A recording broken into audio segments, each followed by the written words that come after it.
Yeah. So that wall's good. The other one's cleared out for you already. So you're ready to go with your bullshit. I'm going to go back on the computer. My bullshit. Oh, Hey. you always on your Hey. computer Hey. every day. Every day on the computer. Yeah, my dad, growing up, my dad would make jokes about my computer being my girlfriend. About sleeping with my keyboard. He'd be like, oh, instead of a girl in your bed, you got a keyboard or whatever.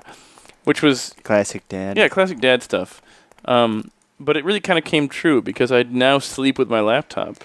I mean... Which has a keyboard. But that makes you more normal than your dad still. You know what I mean? For my age. Yeah. But it's not normal for people his age to sleep with laptops. No, of course not. But you know what I mean? You get it. Yeah, everyone sleeps with a laptop or iPad or whatever. Like, yeah. I mean, I don't sleep with it. You know, I mean, most of the time. I don't have sex with it. I Is what don't I'm saying. hump it. Unless it's that whatever day of the week that I do that on. Different weeks, hump different day. days. Sometimes hump days. It's a little obvious. It's a little obvious, which is what I like about it. Yeah. Because then when I'm doing it and I say little nail on the head, right? And then I orgasm, and then it's pretty funny. And then it's pretty good. Yeah. Yeah. Yeah, that's true. And then my computer's like, I didn't hear that. And I'm like, well, I already orgasmed, so I don't really want to. And then I repeat it. say, shh. Shut up. It's all right. Shut up. It's all right. Shut up. You heard enough. Shut up. You heard enough. Shut up, computer. Shut up, Sally. Shut up, Sally. Shut up, Sally. Hey, Sally, shut up. All right? All right? Hey, Sally, why don't you shut it? Oh, it was making enhanced. That's what it was. Enhanced. No. Do we have a diamond or anything? Oh, fuck. Can I make a pick out of lapis lazuli? Is that strong? What's a good pick material? I've got a lot of diamonds. Give me a few I have of a lot those. of diamonds. Give me some of those. All right. I need about 3 of them. All right. You want to make a pickaxe, is what Yeah. you're saying. You don't have a pickaxe? I just broke it. Ah, I see.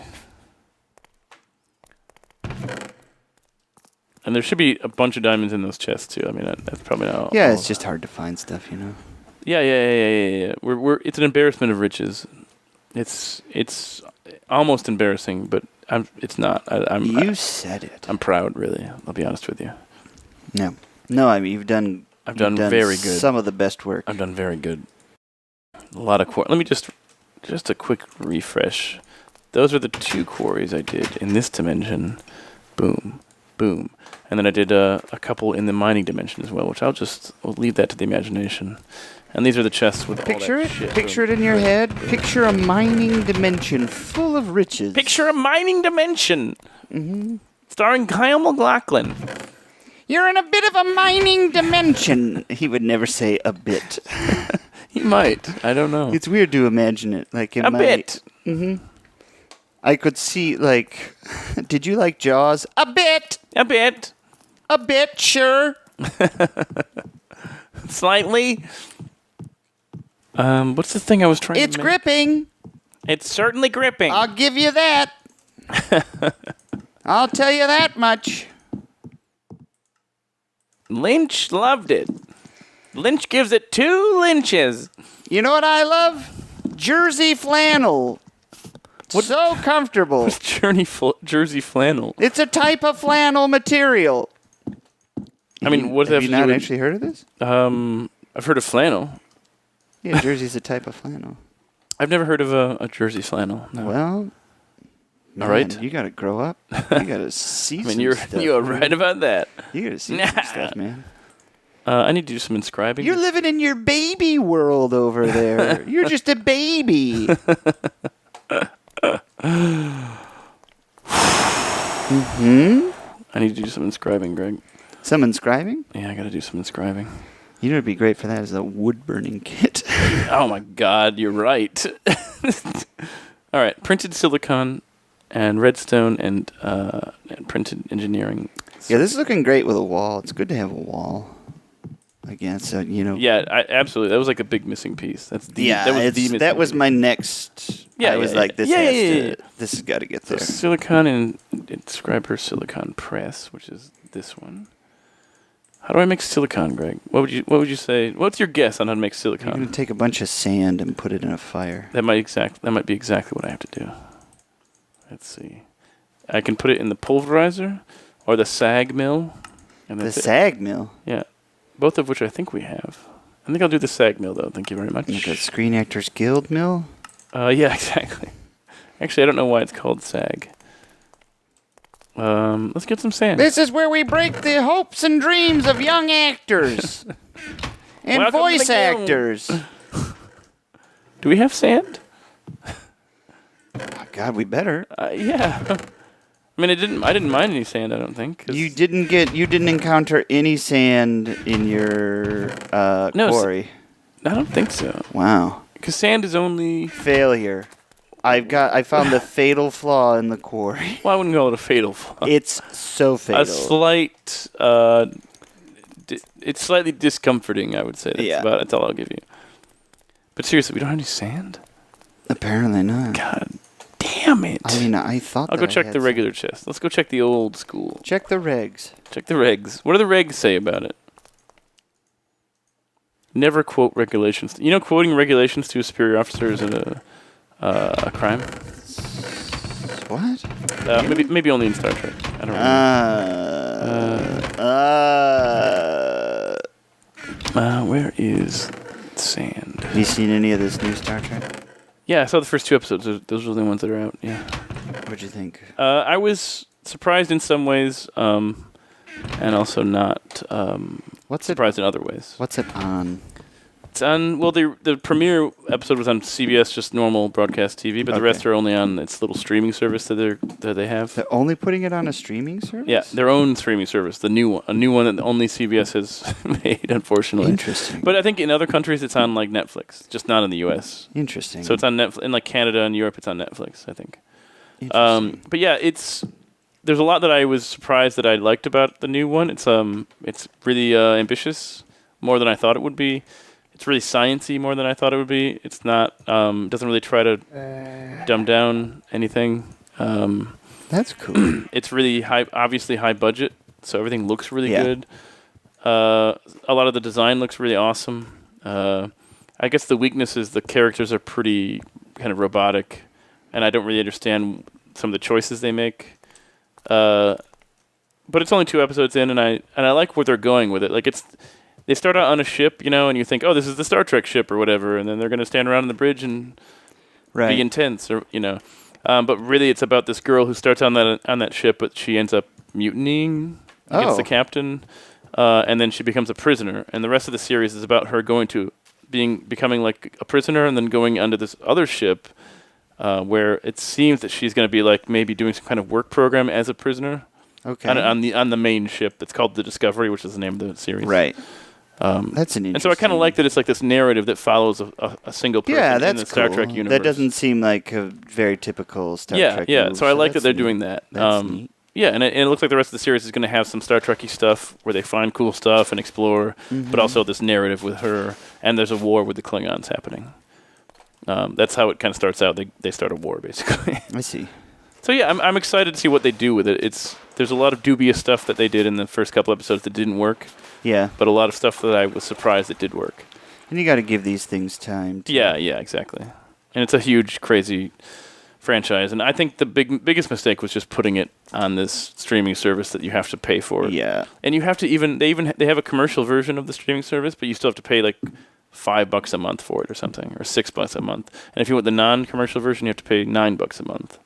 No one's going to pay $9 a month for a single show, I guess, right? I mean, that's crazy. Will. Some people will, they sure. Will. Only hardcore people will, though. I won't even do it. I'll just pirate it or whatever. I mean, it's the same thing that happened with Twin Peaks, where it's like they put it on Showtime. But Showtime has other shows, right? You know? But I read something about this where it's like it was really good while it was happening, and then now the show is done and all these subscriptions canceled. Yeah, because they just wanted Twin Peaks. Right. Yeah. And it's like, I don't know what you expected.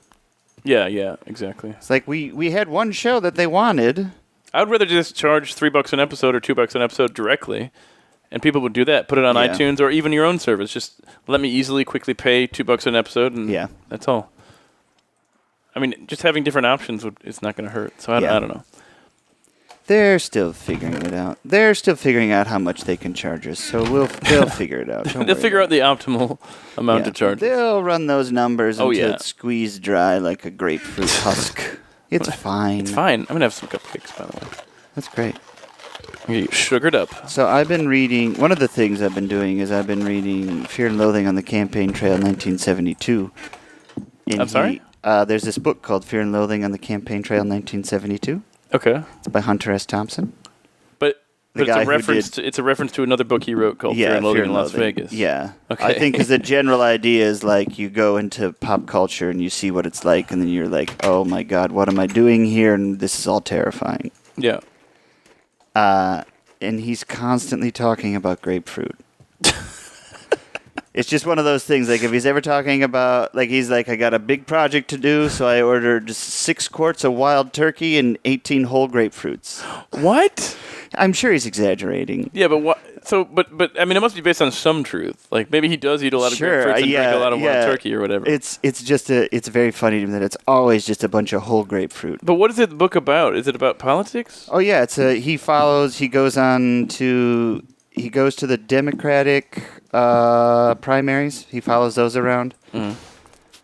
In 1972. Yeah, and it will eventually lead to the Nixon-McGovern election process for 1972. But so McGovern was the Democratic. Yeah. One. Okay, I got it. Yep. Eventually. Wow. So Spoiler alert. So this is a nonfiction. This is a nonfiction. Oh yeah, all this stuff's This nonfiction. guy's nonfic. Oh, yeah, that's true. All his stuff. I never thought about that. It is all He's nonfiction. gonzo journalism. That's what he does. But I mean, also at the same time, I don't believe that Dr. Raoul Duke invented a thing called a mojo wire that was then purchased by Xerox without Raoul Duke's consent. I think he makes up a lot of stuff. It's a weird. No, I'm pretty sure some of it is just blatantly false. It's a weird world to be in. Yeah, but it works. I mean, it's Hunter S. Thompson. Yeah, I've never read any of his. I think you might like some of it. Probably. A lot of people like him. You know, very popular. The Hell's Angels book is a great one to start with because he's an interesting. Hunter S. Thompson is an interesting person, and the Hell's Angels are crazy. Yeah. And like the first chapter is like everything you know about the Hell's Angels that you've heard from people. That's all true. No, he's like that's all wrong. Oh, it's actually much worse. Oh God. So it's like this one. Like he's like they're not rapists.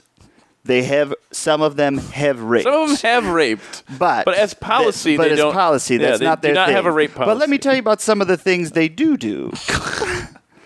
And it ends with, like in the first chapter, he talks about how by the end of it, he was dragged out of his home and beaten by a group of like 6 Hell's Angels. For what? There was a leadership. So he went around with them and he like befriended a lot of them, and then there was some leadership upheaval. And then the new people did not like that he was writing about them. So they beat him. So they just went out and they beat him. But he still wrote a goddamn great book about it. Wow. It's definitely a really good time. Yeah, what's his is Fear and Loathing his most famous? Fear and Loathing is probably his most famous one. Hell's Angels is maybe a close second. And then it's just called Hell's Angels. Yeah, I believe so. We're gonna do something with this food situation. I was curious what else I should read by him, and so I've never read any classic nonfiction. I've never read like On the Road or anything like that either. Like this like old journalistic nonfiction. I read Homicide. That was really good. What's that one about? A Year on the Killing Streets. Yeah, David Simon's book, early '90s, I think, is what the series Homicide was based on. Makes sense. Also, The Wire in a roundabout way is based on. But that was great. That was like, it read like fiction. It was really, really, really good. It was huge, too. It was like the biggest book I've ever read. It was like 2,000 pages or something. It was crazy. I spent a lot of time reading that on the toilet in my first job. There you go. I would just spend a lot of time. Like I would just go to the bed, and I would bring this big book with me into the toilet. It was like an office restroom. Yeah, who's going to stop you? Well, no one's going to stop me, but it's just like I don't know how I got away with it. I mean, it's not that you're not getting away with anything. It's just like bringing this big book into the bathroom is a weird thing, you know. It's because no one really ever has anything to say about anyone's bathroom habits. because they're your bathroom. You know, like what are they going to say? Like, we've noticed you've been taking No, a book it's not that I bed. was. It's not that I thought I'd get in Sure. trouble. That's not what I was.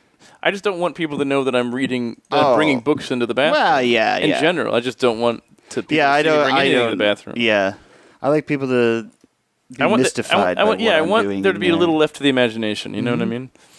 And I got to tell you, it's like a real party in there for me. You know what I I mean? already All got the some time. silicone. All Oh the time. yeah. Are you kidding me? Of course it's a party. Oh my god. Noisemakers, Drugs, piñata. whatever. Oh yeah, whatever it Whatever. takes. Whatever it takes Whatever to get me I through the day. can do to get off in the bathroom, that's what I'm going to do. I go to the John Lennon approach. Whatever gets you through the night, it's all right.